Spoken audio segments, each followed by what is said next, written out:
자, 여러분 안녕하세요. 자, 여러분 이번 시간에는요, 맹큐의 경제학 제4장 시장의 수요와 공급에 대해서 같이 공부하도록 하겠습니다. 자, 이번 시간에는요, 교재 84페이지 보시면 수요서부터 같이 한번 생각해 볼게요. 우선 수요라는 거는요, 기본적인 개념을 좀 보셔야 되는데, 나 갖고 싶어. 그게 바로 디맨드 수요가 되는 거예요. 그래서 이제 갖고자 하는, 구입하고자 하는 그 욕망을 나타내는 겁니다. 자, 그래서 약간 우리 책의 첫 번째 줄에 보시면 먼저 수요 곡선 바로 밑에 보면 수요량 이렇게 나와 있어요. 개념을 한번 볼게요. 수요량이란 거기 보시면 량이에요. 수량을 나타내는 겁니다. 그래서 quantity demanded 이렇게 나와 있습니다. 소비자들이 값을 치르고 돈을 지불하고 구입할 의사와 능력이 있는 재화의 양. 그러니까 구입한 게 아니라 구입 의사와 능력이 같이 있는 거예요. 능력이 있다는 전제 하에서 능력이 있을 때 얼마나 구입하려고 하니? 라고 하는 구입하려는 재화의 수량을 나타낸다. 이렇게 보시면 되겠습니다. 구입하겠다는 계획입니다. 물론 이거는 일정 기간 동안 해가지고 이제 유량이라는 변수다 이렇게 얘기하긴 하는데 그거보다 중요한 거는 이제 구입할 의사를 나타낸다라는 거 보시면 되겠어요.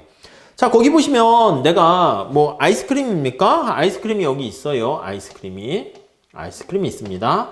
맛있는 아이스크림을 만들어야 되는데 이거 색깔 괜찮네요.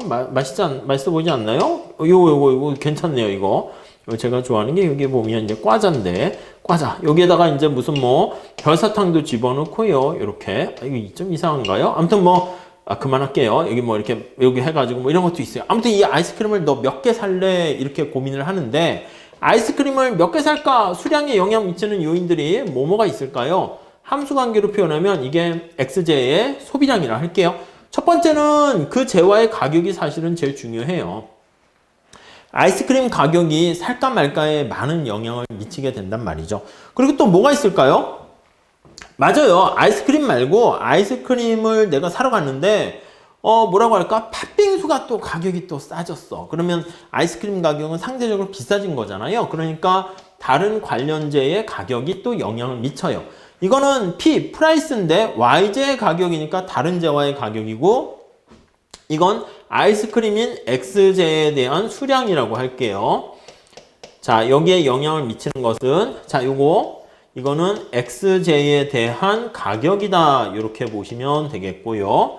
요거는 관련 있는 YJ에 대한 가격이다. 이렇게 보시면 되겠고요. 또 그 외에 이제 어떤 M이라고 할게요. 소득 이런 것들이 영향을 미칠 수 있어요. 그리고 또 뭐가 있을까요? 하면은 뭔가 기대되는 그런 것들도 영향을 미쳐요. 그러니까 기대소득, 예상 미래 가격 이런 것도 있고 취향 이런 선호도라고 할까? 취향도 영향을 미칠 수 있습니다. 등등등 많은 요인들이 있을 거예요. 이 많은 요인들 중에서 우리가 가장 관심을 갖고 있는 게 무엇입니까? 라고 하면은요.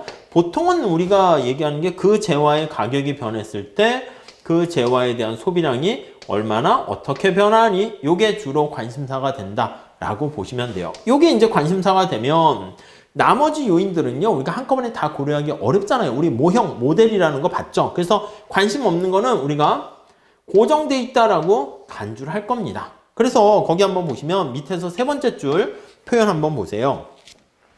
수요의 법칙이라 부른다. 앞에 그게 나와 있어요. 다른 조건이 같을 때. 그게 우리가 전제로 깔려 있어야 돼요. 그래서 세터리스, 페리부스 이렇게 얘기하는데 그래서 다른 이 아이스크림에 영향을 미치는 요인들이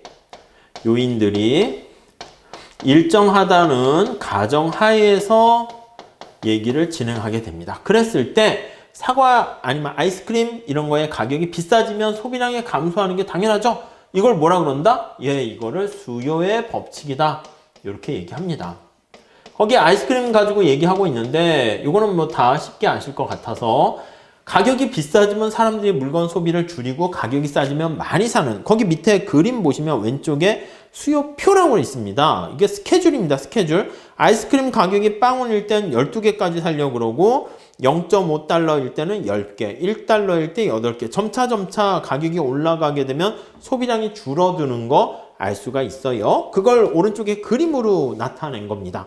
자, 그래서 요거를 수요의 법칙에 해당하는 요 가격과 그 재화의 그 수량을 같이 연결한 게 바로 뭡니까? 라고 하면, 자, 오른쪽에 거기 보시면 85페이지에 네 번째 줄에 demand schedule 이렇게 얘기합니다. 이거 수요표라고 얘기하고요. 그리고 요걸 이제 그래프로 나타낸 게 바로 수요 곡선이다. 이렇게 생각을 하시면 될 것 같습니다. 네, 이해하시겠죠?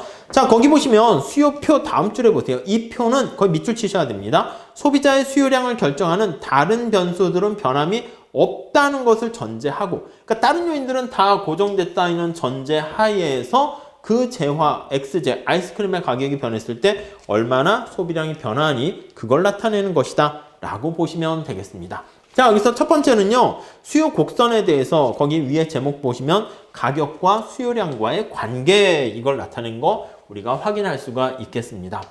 자, 이렇게 보시고요. 그 다음에 한번 볼게요. 그래서 이제 수요 곡선이라고 나와 있죠. 그래서 쭉 정리를 하게 되면 수요표와 수요 곡선인데, 이게 보통 이제 Q라고 많이 얘기할 겁니다. XJ에 대한 Q, 퀀터티 해서 수량이에요. 그리고 퀀터티. 이렇게 수량이고요. 이거는 P 해가지고요. 프라이스 이렇게 얘기할 겁니다.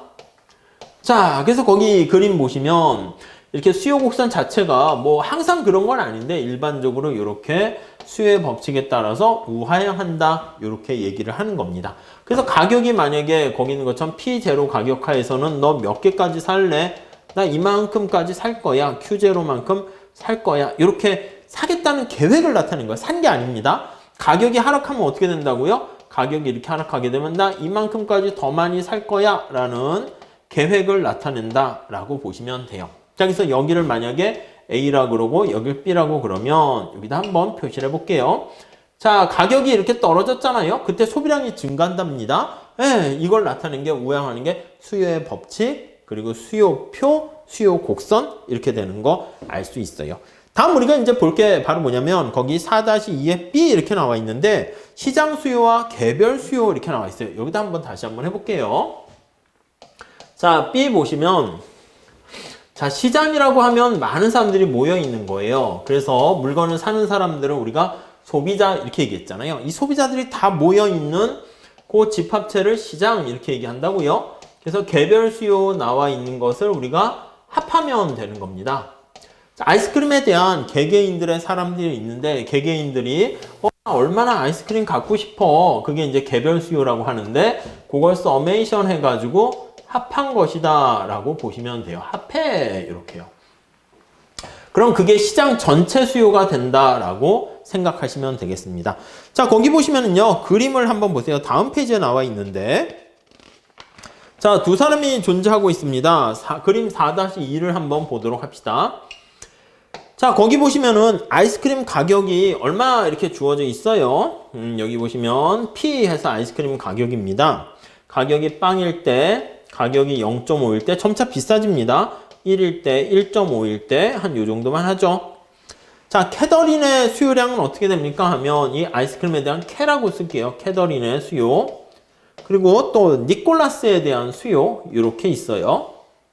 자, 그러면 캐더린과 니콜라스가 주어진 가격에 대해서 몇 개 살려고 하니? 라고 하는데 캐더린 보면 어떻게 됩니까? 캐더린은 가격이 빵일 때는 12개 살려고 그러고 그 다음에 10개 살려고 그러고 8개 살려고 그러고 1.5일 때는 6개를 살려고 합니다.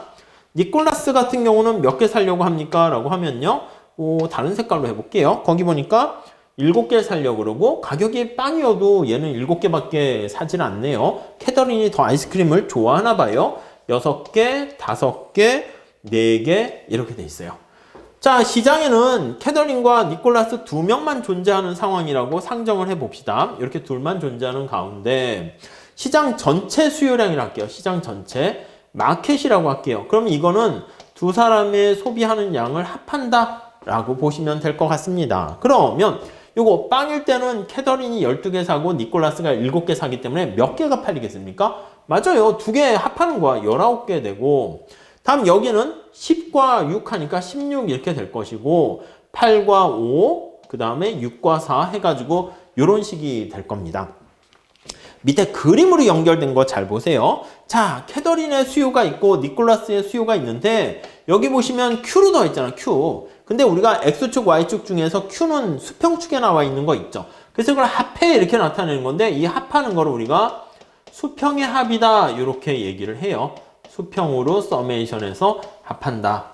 이렇게 보시면 되겠습니다. 자, 그래서 밑에 거기 보시면은 각각의 3일대 그래프가 나와 있고 여기다 한번 살짝 할게요. 한번 봐보세요.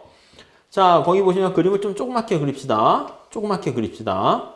가격이 여기 소비량이 빵 하는 거는 거기 보시면은 3이 되면은 아예 캐더리는 물건을 안 사요. 그래서 여기가 3 하면은 여기서부터 이렇게 돼 있는데 자, 얘는 3보다 더 높은 가격이라도 살 생각이 있나 봐요. 니콜라스는. 그래서 니콜라스는 뭐 이런 식으로 돼 있다고 합시다. 자, 그러면 가격이 3일 때 두 사람의 여기 나와 있는 소비량을 같이 더하게 되면 그게 시장 전체 수요 곡선 이렇게 된다는 거 알 수가 있어요. 그래서 쭉 더합니다. 더하게 되면 여기는 3보다 얘는 좀 위에 있어요. 그래서 요거는 좀 나중에 계산 문제를 좀 보시면 더 좋을 것 같고 우선 옆으로 더하는 거야. 거기 보니까 2 있죠. 2일 때 얼마가 됩니까? 하면은 2까지는 안 했네요. 얘가 2가 되면 캐더리는 몇 개 사요? 4개를 사려고 그러고 얘는 3개 사려고 그러고 그럼 시장에서는 7개가 팔리려고 합니다. 그럼 2일 때는 캐더린이 몇 개 사려고 합니까? 4개 사려고 그러고 2가 될 때는 얘가 몇 개 사려고 합니까? 3이 되려고 하고 그러니까 2가 되면 둘 다 몇 개 팔려고 합니까? 하면 여기 있는 것처럼 7개가 팔린다 라고 보시면 되겠습니다. 수요가 이렇게 된다. 그래서 이걸 옆으로 더하는 거야. 옆으로 더해서 거기 보시면 약간 완만한 형태의 시장 전체 수요 곡선을 도출한 거를 알 수가 있습니다. 자, 그렇게 정리하시면 앞에 85페이지 다시 한번 가볼게요. 두 번째 단락 보시면 그림에서 나와 있는 것처럼 각각의 수요표에 대응하는 곡선을 나타내고 있는데 수평이라는 말 잘 좀 체크하시죠. 수평의 합이다 라는 거 좀 체크하시고요. 그 다음에 다시 말하면 각 가격에서 시장 수요량을 구하기 위해서는 옆에서 보는 거야. 눈을 가지고 옆에서 봅니다. 눈을 가지고 옆에서 이렇게 봐서요. 주어진 가격에 대해서 너 몇 개나 살래? 이렇게 보는 거야. 이 수평축의 거리 길이가 바로 주어진 가격에 대해서 구입하겠다는 수량을 나타내는 것입니다. 그래서 그 계산 문제로도 푸셔야 되는데 계산 문제로 만약에 푼다라고 하면 보통은 이제 경작이 계산 문제로 많이 하니까 그렇게 되면 Q가 수평이니까 먼저 첫 번째 스텝 1 수요 곡선을 나타낼 때 Q로 정리하면 돼요. 먼저 정리한 후 더해라. 이게 바로 더해라. 계산하는 방법이다 라고 보시면 되겠습니다. 아셨죠? 자, 수평의 합. 그래서 각각의 가격에 대해서 시장 수요량을 구하기 위해서는 그 가격에 대응하는 개별 수요 곡선의 가격축에 나타난 수요량을 더하면 된다. 이렇게 보시면 되겠습니다. 자, 이렇게 돼 있고요. 그 다음에 밑에 수요 곡선의 이동 나와 있는데 자, 우선 이게 곡선상의 이동과 곡선 자체 이동을 좀 여러분들이 보셔야 돼요. 수요 곡선의 이동 이렇게 돼 있습니다. 뭐 간단한데요. 함수식에서 보면 간단한데 여기 나와 있는 거 좀 내용대로 따라 해보도록 할게요. 첫 번째 줄 볼까요? 수요 곡선은 거기 밑줄 치고 별표 하셔야 돼요. 제일 중요합니다. 다른 변수들이 불변이라는 전제 하에서 우리가 디맨드 곡선이라는 것은요. 곡선은 언제나 가격 이외에 관심 없는 다른 요인들은 고정되어 있다라는 가정하에서 얘기를 진행하게 됩니다. 아셨죠? 자, 그래서 거기 예를 한번 봐보도록 할게요. 예를 한번 보시면 자, 거기 보시면 미국 의학협회에서 뭐라고 그랬냐면 아이스크림을 정기적으로 먹는 사람들이 건강하게 오래 사는 것이 밝혀졌다고 한다면 아이스크림 먹으니까 오래오래 산대. 이게 왜 그런지 모르겠지만 아무튼 그렇다 합시다. 아이스크림 먹으면 많이 먹을수록 오래오래 건강해진다 이렇게요. 사람들은 어떻게 돼? 아이스크림에 대해서 더 많이 밥은 안 먹어도 아이스크림을 먹으려고 하지 않겠습니까? 자, 그래서요. 거기 86페이지 한번 가보시면은 각각에 대한 수요량이 증가하는 거예요. 그래서 거기 보시면은 아이스크림을 더 많이 사는 거야. 그래서 여기가 아이스크림의 수량이 있고요. 아이스크림의 가격이 있습니다. 원래 수요 곡선이 이렇게 있었다고 할게요. 자, 오른쪽에 그래프가 나와 있는데요. 4-3 87페이지에 가격이 원래 이제 가격이 P0였을 때는 너 아이스크림 몇 개 살래? 라고 하면은 아이스크림을 이만큼까지 살려고 했다라고 할게요. 5개까지 살래? 이렇게 됐어. 근데 아이스크림을 먹으면 건강해진다라는 소문이 들면서 각각의 주어진 가격에서 다른 요인이 변하는 겁니다. 건강해진다는 그 소문이 들게 되니까 더 많이 사는 거야. 5개가 아니라 나 7개 살래? 이렇게 증가하게 되는 걸 알 수가 있고요. 마찬가지입니다. 자, 여기 하나만 더 할게요. 아이스크림에 대한 가격이 P1에서는 너 몇 개 살래? 라고 하면은 나 이만큼 살래? 원래 이렇게 7개를 살려고 했다 합시다. 근데 이 사람들이 아이스크림에 대한 수요가 더 늘어나는 거야. 여기까지. 뭐 9개로 늘어난다고 합시다. 자, 그러면 원래 여기서부터 각각의 A와 B를 연결한 게 바로 주어진 가격에 대해서 소비량이 얼마나 변하는가 이걸 나타내는 건데 아이스크림을 먹으면 건강해진다라는 이러한 외부적인 충격이 온 거예요. 이게 외생 변수라고 하는 거죠. 그래서 이러한 외부적인 쇼크가 오게 되면은 아이스크림에 대한 수요량이 어떻게 됩니까 하면 여기 나와 있는 것처럼 C와 여기 나와 있는 것처럼 D로 가서 곡선 자체가 이런 식으로 이동하게 된다라는 것을 알 수가 있습니다. 그래서 뭔가 아이스크림 소비량을 증가시키는 그런 외부적인 충격이 오면은 우측으로 이동하게 되는 것이고 그게 아니라 아이스크림 먹으면 비만해지고 건강이 나빠져요 이렇게 되면은 당연히 수요 곡선은 왼쪽으로 이렇게 감소하게 돼서 좌측으로 이동한다 라고 보시면 돼요. 그래서 첫 번째 기억하셔야 될 거는 수요 곡선에 여기 나와 있는 그 재화의 가격과 아이스크림 가격과 아이스크림의 수량과의 관계를 나타낸 것이기 때문에 다른 요인들, 우리가 앞서 얘기한 다른 재화의 가격, 소득 이런 것들이 변하게 되면은 그러면 곡선 자체가 이동한다라는 게 제일 중요합니다. 그래서 곡선 자체가 이동 이렇게 한다는 거 보시면 되겠습니다. 아셨죠? 자, 여기서 대표적인 예를 몇 개 한번 체크해 보도록 하겠습니다. 자, 첫 번째는 뭐가 있습니까 하면 1번 볼까요? 소득 한번 보도록 할게요. 소득. 자, 우선 거기 보세요. 여러분들이 맨 마지막 줄입니다. 어느 해 여름 직장을 잃게 됩니다. 실직했다고 할게요. 실직. 그러니까 내가 만약에 직장을 잃었어요. 실직으로. 아이고, 실직을 잃었었네요. 실직으로 소득이 감소했다고 합시다. 소득이 감소하면 네, 다음 페이지 첫 번째 줄에 보시면 지출할 수 있는 돈이 줄어들어요. 내가 쓸 수 있는 돈이 줄어들어요. 그러면 대부분의 재화의 구입량을 줄일 수밖에 없습니다. 그러면 아이스크림에 대한 소비량이 감소해요. 감소. 저 가격이 싸더라도 감소하고 비싸도 감소하고 이렇게 됩니다. 자, 그리고 소득이 만약에 증가하게 되면 어떤 보너스나 승진 때문에 증가하게 되면 이 아이스크림에 대한 소비량도 만약에 증가한다. 이렇게요. 자, 이게 감소할 때 감소했고 증가할 때 증가했잖아요. 이게 같은 방향으로 변했죠. 이런 경우는 우리가 두 재화의 관계는 플러스 관계구나. 이렇게 소득에 대해서 플러스 관계구나. 이 두 재화는 이렇게 되는 경우는 우리가 무슨 재화냐라고 하면 정상재다. 이렇게 얘기합니다. 말 그대로 정상적이라는 뜻이에요. 노말이라는 말을 씁니다. 또는 뭐 우등재 이렇게도 해요. 노말, 구즈 이렇게 표현을 해요. 아시겠죠? 자, 근데 거기 보시면 두 번째 다르게 때로는 모든 재화가 다 정상재는 아니야. 때로는 참고로요. 열등재라는 게 있어요. 참고로 보시면 소득이 증가했는데 오히려 어떤 재화인지 모르겠는데 소비량이 감소하는 경우가 있습니다. 거기 보니까 대중교통의 수단, 우리 버스 같은 거 생각해봐요. 버스. 여러분들이 부자가 되면 버스의 소비량은 감소한다고요. 그러니까 소득의 증가와 얘는 마이너스 관계라는 거 아시겠죠? 그래서 이러한 특이한 경우로 우리가 열등재다 또는 하급재다 이렇게 표현을 하게 됩니다. 자, 그래서 요거 용어 좀 잘 정리해서 체크해 두세요. 정상재 그리고 여기 나와 있는 것처럼 열등재 이렇게 재화를 분류할 때 우리가 쓰는 거니까 참고로 봐주시면 되겠습니다. 자, 그러면 만약에 정상재인 경우는 소득이 증가할 때 소비량이 증가해요. 그래서 그림을 하나 살짝 그려놔 보도록 하겠습니다. 그림을 그려보면 자, 여기가 Q가 되고요. 여기가 P 이렇게 있습니다. X제라고 할게요. 여기서 하점자 X제 이렇게 해놨습니다. 자, 수요 곡선이 이렇게 우하향하는데 소득이 증가 시 이 재화가 만약에 정상재이면 정상제인 경우, 정상제이면 디맨드 곡선이 우측으로 이동을 하게 되고요.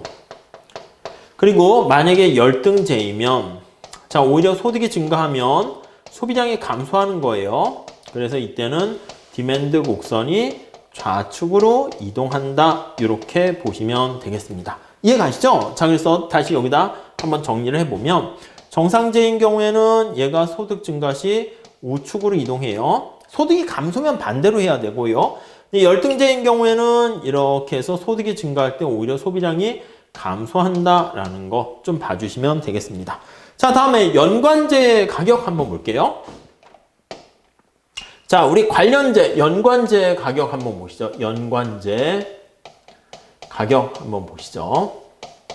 자, 연관제는요, 우리가 이제 크게 두 가지로 나눌 수 있습니다. 거기 빨간 색깔로 나와 있는 것처럼 대체제랑 보완제 이렇게 나와 있어요. 우리가 거기 보니까 뭐 냉동 요구르트 막 현실감 있게 하려고 했는데 그냥 쉽게 생각해 보시면은요, 이 연관제는 우선 X제가 Y제가 이렇게 있을 때 뭐 흔히 얘기하는 게 이제 커피와 녹차 이렇게 보시면 되겠어요. 커피와 녹차 이런 제화가 있고요. 관계가. 그 다음에 X제랑 Y제 관계가 커피 안 드십니까? 뭐 우유 아니 프림 이렇게 생각하세요. 프림. 그러니까 커피가 너무 냉커피는 잘 못 먹어. 그 블랙커피는 잘 못 먹어서 프림을 이렇게 좀 타 먹어서 우유랑 섞어서 먹었을 때가 만족이 더 증가한다라고 할게요. 그래서 이렇게 커피와 녹차 간의 관계는 만약에 커피를 먹으려고 했는데 커피가 없어. 그럼 녹차 먹으면 되는 거야. 녹차 먹으려고 했는데 녹차가 없어. 그럼 커피를 먹으면 되는 거야. 이 두 개와의 관계는 서로 대신의 관계예요. 대신의 이런 뜻이야. 그래서 이렇게 대신의 관계에 있는 걸 우리가 서로 경쟁적이다 해서 이거를 대체제 관계다, substitute라는 말을 써요. 대신에라는 말은 우리가 경쟁적이다 이렇게 생각을 하시면 될 것 같고요. 그리고 커피와 프림 같은 경우에는 뭐냐면 이게 약간 시너지 효과가 있는 거예요. 그래서 같이 소비를 할 때 소비량이 증가하는 거예요. 맛이 더 몇 배 이상 되는 겁니다. 이런 경우를 서로 컴플리먼트라고 해서 보완제 관계다 이렇게 얘기를 하게 됩니다. 아셨죠? 자, 거기 보니까 첫 번째 줄에 냉동 요구르트 가격이 하락하게 되면 냉동 요구르트를 당연히 많이 먹게 돼요. 근데 냉동 요구르트랑 비슷한 아이스크림 소비량은 줄어들어요. 그런 경우는 어떻게 돼요? 다시요. 자, 이게 예를 들면 냉동 요구르트야. 냉동 요구르트 가격이 하락하게 된 거예요. 하락하게 됐어. 그럼 당연히 냉동 요구르트에 대한 소비량이 증가하겠죠. 그래서 냉동 요구르트라고 쓸게요. 요구르트에 대한 소비량이 증가합니다. 근데 사람들이 냉동 요구르트가 가격이 싸져서 글리가면서 비슷한 밑줄 치세요. 그게 대신에 경쟁적 그 뜻입니다. 그래서 아이스크림에 대한 소비량은 감소하게 된다라는 거 알 수 있습니다. 자, 그렇게 돼 있고요. 다음 세 번째 줄. 한 제와의 가격이 하락함에 따라서 여기요. 냉동 요구르트의 가격이 하락함에 따라서 다른 제와의 수요량이 감소하는 경우 이게 그래서 나중에 보면 교차 탄력성 그런 걸로 할 텐데 부호가 떨어질 때 그냥 암기하지 마세요. 간단하니까 얘가 같이 떨어지는 이런 관계가 바로 무슨 관계입니까? 라고 하면 이게 앞에 나와 있는 대체제 관계예요. 대체제 관계. 대신의 관계다 이렇게 보시면 되겠습니다. 아셨죠? 대체제 관계가 된다라고 보시면 되겠고 다음에 거기 보세요. 핫도그나 햄버거, 스웨터나 셔츠, 그리고 영화 관람권과 영화 스트리밍 서비스 이런 것들이 전부 다 대체제 관계예요. 그러니까 이거 아니면 저거 이렇게 될 수 있는 거죠.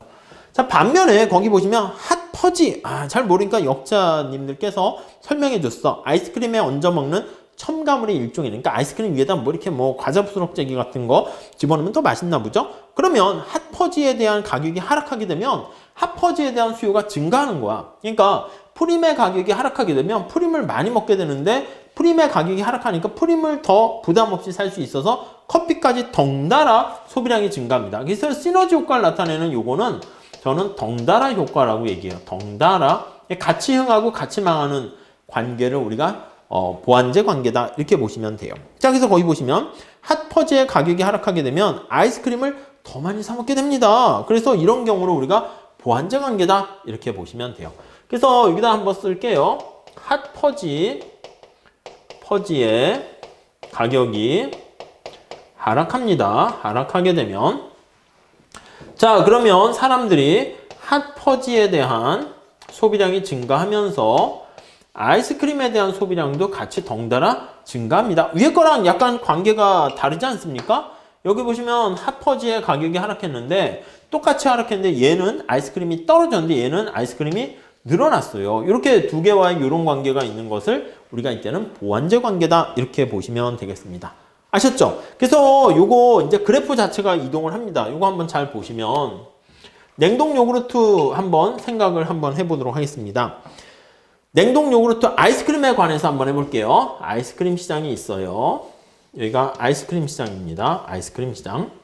여기는 아이스크림에 대한 가격이에요. X대가 지금 아이스크림이에요. 그래서 수요 곡선이 이렇게 우하향하는 걸로 되어 있습니다. 자, 외부적인 충격이 와요. 어떤 충격이 옵니까? 하면 거기 나와 있는 첫 번째 냉동 요구르트의 충격이 왔다 합시다. 이게 냉동 요구르트의 가격이 하락했습니다. 그럼 앞에서 뭐라고 그랬죠? 예, 이로 인해서 냉동 요구르트에 대한 소비량이 증가해요. 그러면서 여기 나와 있는 아이스크림에 대한 소비량은 감소해요. 자, 그러면 여기 나와 있는 냉동 요구르트에 대한 가격이 하락하게 되면 얘가 여기 X제가 아이스크림 시장이에요. 아이스크림 시장은 이렇게 소비량이 감소하게 돼요. 아이스크림 가격은 그대로 가만히 있는데 소비량이 줄어드니까 이런 경우에는 이렇게 줄어들잖아요. 여기다 이렇게 할까요? 이렇게 줄어드는데 이거 곡선 자체가 이동하는 거 아실 겁니다. 그래서 디맨드 아이스크림 곡선 자체가 좌측으로 이동한다. 이렇게 보시면 될 것 같고요. 네, 이해되시죠? 자, 그 다음에 거기 핫 퍼지의 가격이 하락하게 되면 이 결과가 달라요. 여기 보시면 핫 퍼지 가격이 하락하게 되면 그러면 핫 퍼지에 대한 소비량이 증가하고요. 그 덕에 아이스크림에 대한 소비량도 증가한다라는 것을 알 수가 있습니다. 자, 그러면 여기 나와 있는 것처럼 핫 퍼지에 대한 가격이 하락했더니 아이스크림에 대한 소비량이 증가하게 되는 것을 알 수가 있고 얘가 여기에 어떤 영향을 미칩니까? 그러면 사람들이 아이스크림 더 많이 소비하네. 그래서 아이스크림 수요 곡선이 우측 이동한다라는 거 알 수 있네요. 그래서 디맨드 곡선이 이때는 우측으로 이동한다. 이렇게 보시면 되겠습니다. 아셨죠? 네, 그 정도만 정리하시면 되겠습니다. 다음 세 번째는 취향도 영향을 미치네요. 자, 한번 취향 보도록 하겠습니다. 세 번째, 취향. 네, 이것도 보시면 되겠습니다. 자, 아이스크림을 좋아하면, 그쵸, 아이스크림에 대한 테이스트 같은 거, 아이스크림을 더 많이 먹게 됩니다. 그래서 다음 페이지에 가보시면, 취향, 너 왜 아이스크림 좋아해? 이거는 역사적, 심리적, 뭐 등등 유전자적 그런 요인 때문에 발생하겠지만, 우리의 관심사는 취향, 그게 왜 그런 취향을 갖게 됐냐가 아니라, 취향이 변할 때, 거기 밑줄 치세요. 두 번째 줄. 나타나는 현상. 만약에 내가 아이스크림을 좋아하는 취향이 발생하게 됐어요. 그러면 아이스크림을 더 많이 소비하게 되니까 디맨드 곡선 자체가 곡선상이 아닙니다. 자체가 우측으로 이동하게 된다. 이렇게 보시면 될 것 같습니다. 아셨죠? 네, 그렇게 보시고요. 다음에 미래에 대한 기대 이렇게 있습니다. 기대. 자, 우리가 이 기대도 중요한 영향을 미치긴 하는데 이 기대 중에서 어떤 기대냐에 따라 좀 달라요. 우선 첫 번째 거기 보시면 네, 이렇게 할까요? 자, 미래에 대한 기대도 재화나 서비스에 대한 현재 수요에 현재 동그라미 치고 미래 동그라미 치세요. 앞에 미래에 대한 기대가 다음 달부터 소득이 증가한다. 우리 소득을 M이라고 했어요. 그럼 이제 미래 소득이 증가한다고 할게요. 미래 소득이 증가한다 이렇게 예상이 돼. 그러면 내가 지금 당장은 돈이 없지만 어차피 많이 벌 거 뭐 해가지고 아이스크림에 대한 소비량이 증가해요. 근데 이거는 아이스크림 가격이 변한 게 아니잖아요. 그러니까 곡선 자체가 이동을 해요. 그래서 역시 디맨드 곡선이 이때는 우측으로 이동한다 라는 것을 알 수가 있고요.